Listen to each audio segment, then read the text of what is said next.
The Chief Executive Member of Khasi Hills Autonomous District Council, Titos Welkhan, said that the council have expressed their concern in the decision of the Cabinet regarding the imposition of CRPC and CPC to the courts in Meghalaya. The CM said that the council has expressed their concern that this notification will dilute the powers and function of district council courts, right from the village court and the subordinate court. He also informed that on 12 September 2022, he will call all party meeting to discuss and take decision as to what steps they will take in the near future.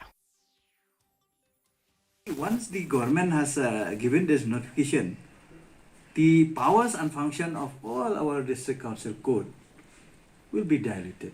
They will have no more, because it's very difficult for us to run the village court, the subordinate court, because at that time we will need that the aim or the practice by the different practice of court in the village level and district council, in subordinate court.